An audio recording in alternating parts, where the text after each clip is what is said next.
भगवान मना किए तो सुदामा जी दोनों मुट्ठी चना अपने पास में रखे। तो दोनों मित्र जंगल में जाकर के अलग अलग जगह में लकड़ी इकट्ठा किए, सूखी लकड़ी इकट्ठा किए और भयंकर बारिश हुआ।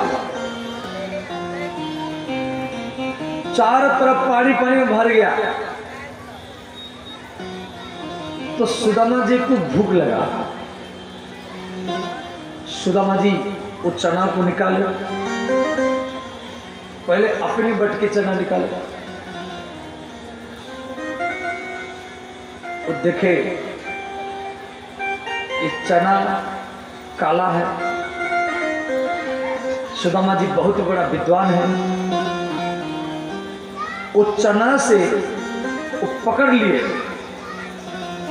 जे इसी चना में किसी तपस्विनी का, किसी ब्रह्मचारिणी का अभिशाप लगा हुआ है। उस चना के बारे में हरिवंश पुराण में एक कथा है जे एक तपस्विनी, एक ब्रह्मचारिणी जंगल में तपस्या करती थी और गांव का एक व्यक्ति उसको डेली 2 मुट्ठी चना दान करता था। वो चना खा करके रहती थी। तो वह तपस्वी ने वो चना को कुटिया में बांध करके नहाने के लिए गई थी। तो 2 चोर वो सोचे इसमें कोई सोना चांदी बंधा हुआ है,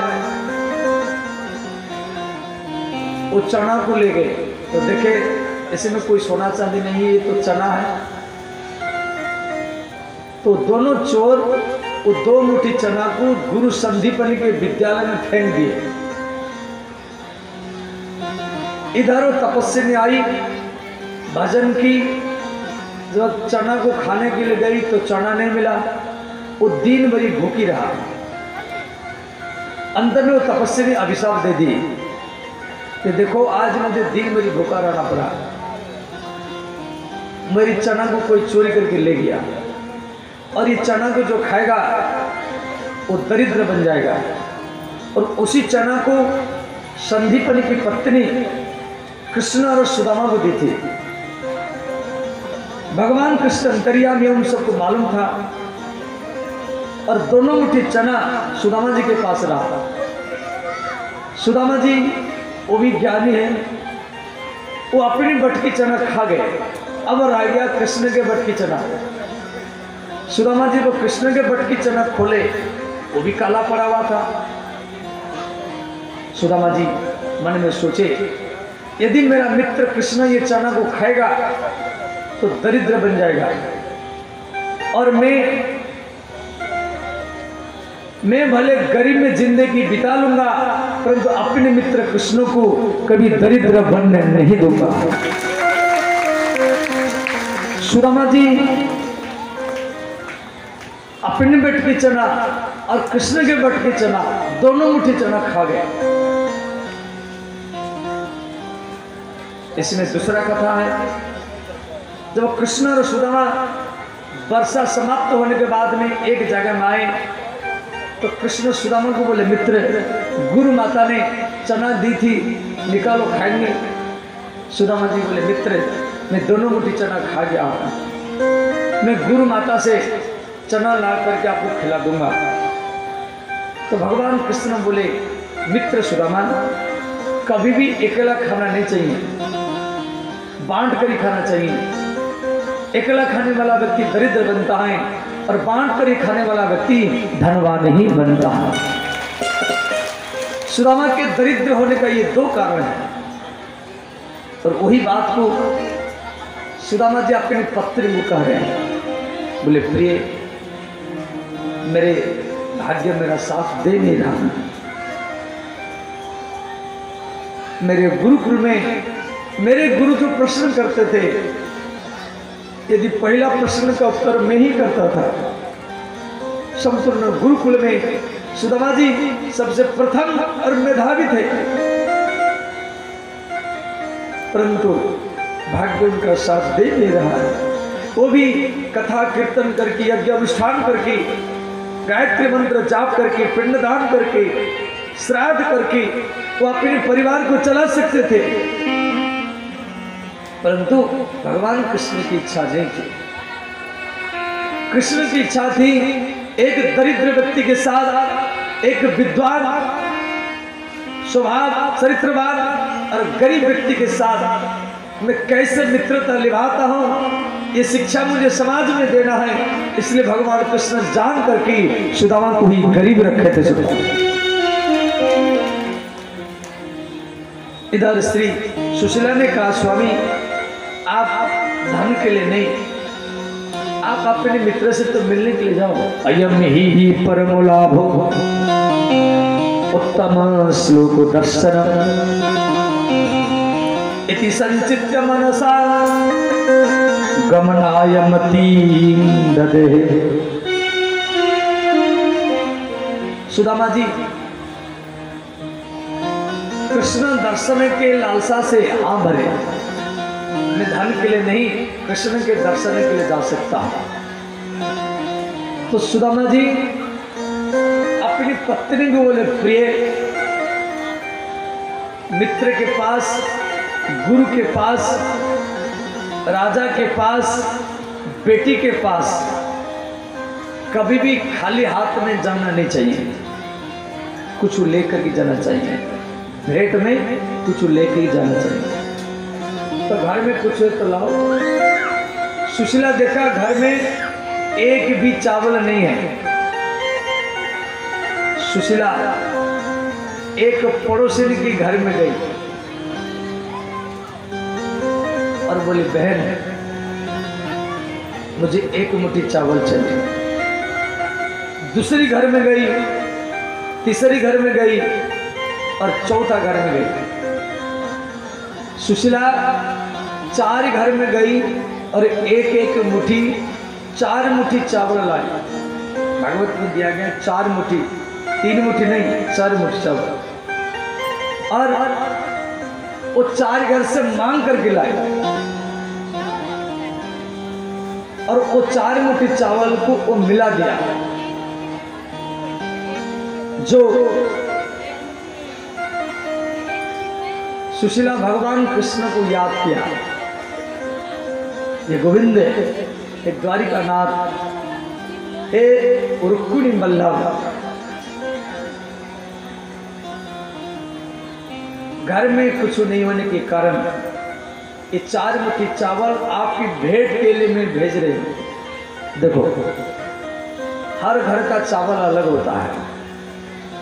जिसका चावल सुंदर हो, लंबा हो, वो धनवान होता है। जिसकी चावल टूटा हुआ हो, कीड़ा हो, कचड़ा हो, वो गरीब होता है। और जिसकी चावल में अरुआ उसना, कीड़ा कचड़ा सब कुछ मिला हुआ हो, वो सुदामा ही होता है। सुदामा सुशीला वो 4 मुट्ठी चावल को मिला दी और कृष्ण को याद की, ये गोविंद मैं आपकी भाभी ये चावल आपके लिए भेज रहा हूं और आप ये चावल से पकड़ लेना, आपका मित्र कैसे रहता होगा। सुदामा जी वो चावल को लेकर के वृंदापुर से द्वारिकापुर जा रहे हैं और वृंदापुर से द्वारिकापुरी बहुत दूर है, कई 100 किलोमीटर दूर है। सुदामा जी जा रहे हैं नंगे पैर में। तो इधर द्वारिका में श्री कृष्ण और रुक्मिणी दोनों एक ही पलंग में शयन किए हैं। प्रातःकाल हुआ, भगवान कृष्ण अपना नित्य कर्म करने के लिए चले गए। तो देवी रुक्मिणी भगवान कृष्ण के गद्दा, बिस्तर, चद्दर, कंबल इकट्ठा की। तो श्री कृष्ण के सिर के नीचे जो तकिया था वो भीगा हुआ मिला। एक दिन, 2 दिन, 3 दिन, 4 दिन, 5 दिन। तो रुक्मिणी मन ने विचार की, द्वारिकाधीश मेरे पास में सोते हैं, इनकी गद्दा कंबल तो अच्छा मिलता है, चादर भी अच्छा है, परंतु सिर के नीचे जो तकिया है वो भीग जाता है। तो तकिया भीगने का क्या कारण है? तो रुक्मिणी मन में अनुमान किया, शायद ये रात में किसको याद करके रोते हैं और इनके आंसू से ये तकिया भीग जाता है। भगवान कृष्ण रुक्मिणी के पास में सोते थे, परंतु रात भरी सुदामा का याद करके रोते थे। इधर सुदामा जी नदी के किनारे में पहुंच चुके हैं। अब रुपया नहीं है, नदी कैसे पार करेंगे? एक नाव में जाके बैठे, केवट रुपया मांगा, सुदामा जी के पास में देने के लिए नहीं है। और अंत में केवट मल्हा सुदामा को नाव से उतार दिया, का ब्राह्मण नाव से उतर जाओ। सुदामा जी संकोच है, कोई एक बार टोक दे उसको दूसरी बार बोलने के मौका नहीं देते थे। संध्या हो गया, सुदामा जी नदी के किनारे में बैठे, तो भगवान कृष्ण एक केवट का रूप बना करके, एक मल्लाह का रूप बना करके सुदामा के पास में आए। बोले ब्राह्मण देख, आप मेरे नाम में बैठो, हम आपको नदी पार कराएंगे। सुदामा जी बोले भैया मेरे पास देने के लिए कुछ नहीं है। केवट ने कहा आप मुझे केवल कुछ भक्ति ज्ञान वैराग्य के बाद सुना देना। तो केवट से भगवान कृष्ण है और सुदामा जी नाम में बैठ कर के केवट को सुना रहे हैं। जहाँ ले चलोगे वही में चलूंगा, जहाँ ले चलोगे वही मैं चलूंगा, जहाँ ले चलोगे वही में चलूंगा, जहाँ ले चलोगे वही मैं चलूंगा, जहाँ नाथ राखोगे, जहाँ नाथ राखोगे वही में रहूंगा, जहाँ ले चलोगे वही में चलूंगा, जहाँ ले चलोगे वही मैं चलूंगा।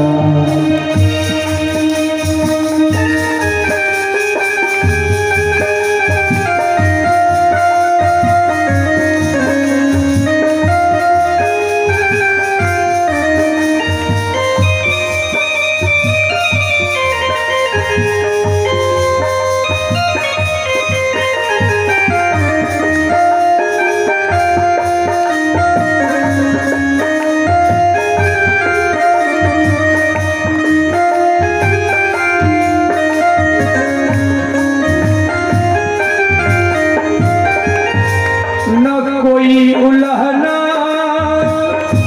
न कोई अर्जी, करा लो प्रभु जो तेरी मर्जी। ना कोई उल्लंघना ना कोई अर्जी, करा लो प्रभु जो तेरी मर्जी। न कोई उल्हना न कोई अर्जी, करा लो प्रभु जो तेरी मर्जी।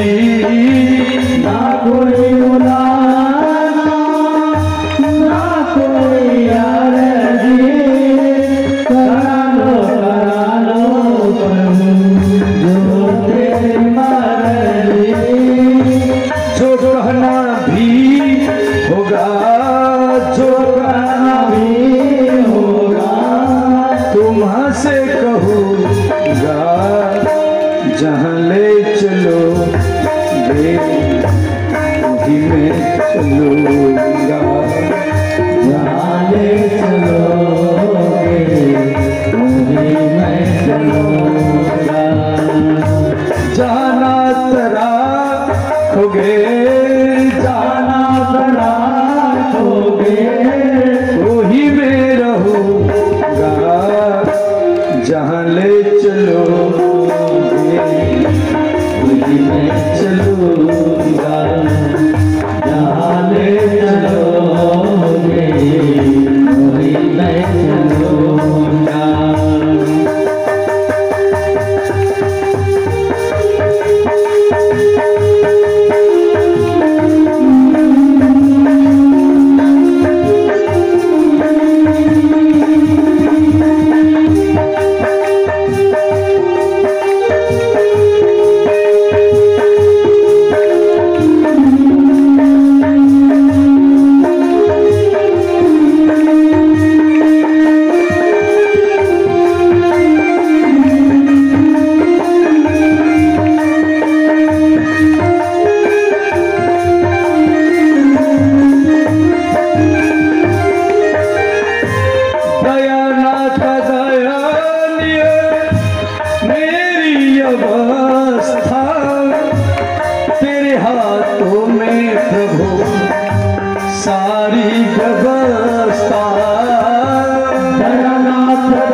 खुशी से सहूँगा, जहाँ ले चलो वही मैं चलूँगा, जहाँ ले चलो वहीं मैं चलूँगा।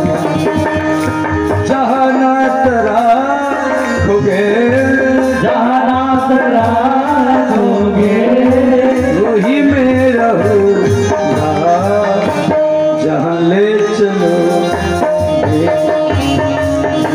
चलूँगा, जहाँ ले चलोगे वहीं मैं चलूँगा। इस प्रकार सुदामा जी नदी पार किए। केवट ने कहा ब्राह्मण कहाँ सोएंगे? सुदामा जी बोले इसी पेड़ के नीचे सो जाऊंगा। सुदामा जी आधा धोती बिछाए लेट गए। धोती माने धौतम इति धोती, जिसको डेली धोया जाता हो उसको धोती कहा जाता है। सुदामा जी सो गए। केवट तो स्वयं भगवान कृष्ण थे। भगवान क्या किए, अपनी योग माया से सुदामा को रात रात में द्वारिका में पहुंचा दिया। सुदामा जी का निधि टूटा, उनको सोने की द्वारिका दिखाई दिया।